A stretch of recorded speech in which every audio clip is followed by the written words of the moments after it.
Thought and Purpose as a Man Thinketh by James Allen. Until thought is linked with purpose, there is no intelligent accomplishment. With the majority, the bark of thought is allowed to drift upon the ocean of life.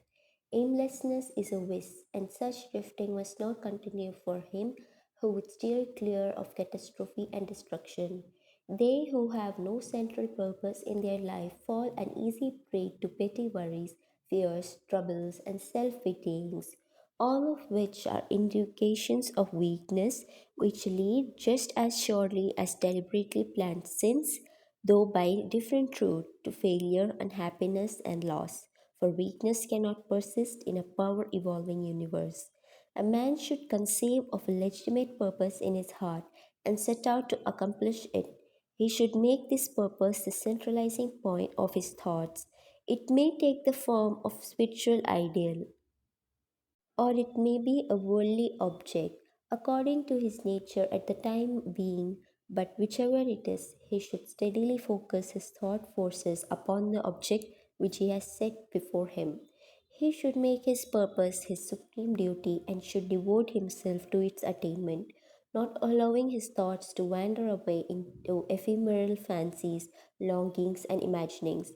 This is the royal road to self control and true concentration of thought.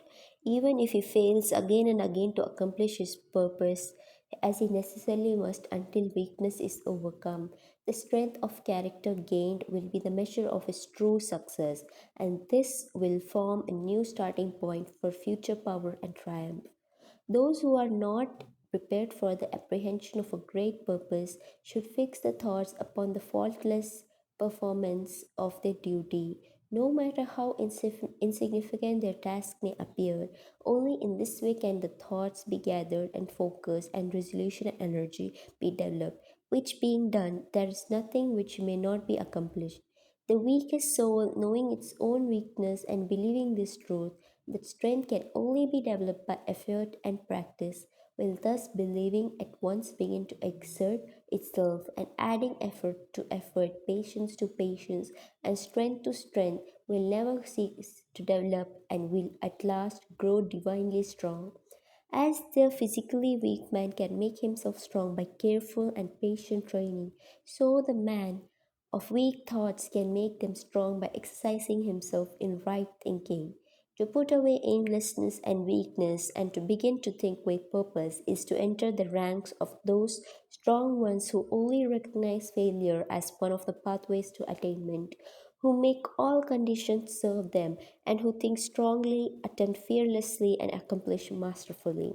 Having conceived of his purpose, a man should mentally mark out a straight pathway to its achievement, looking neither to the right nor the left.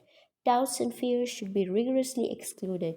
They are disintegrating elements which break up the straight line of effort, rendering it crooked, ineffectual, useless. Thoughts of doubt and fear never accomplish anything and never can. They always lead to failure. Purpose, energy, power to do, and all strong thoughts cease when doubt and fear creep in. The will to do springs from the knowledge that we can do. Doubt and fear are the great enemies of knowledge, and he who encourages them, who does not slay them, thwarts himself at every step.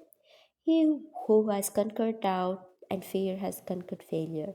His every thought is allied with power, and all difficulties are bravely met and wisely overcome.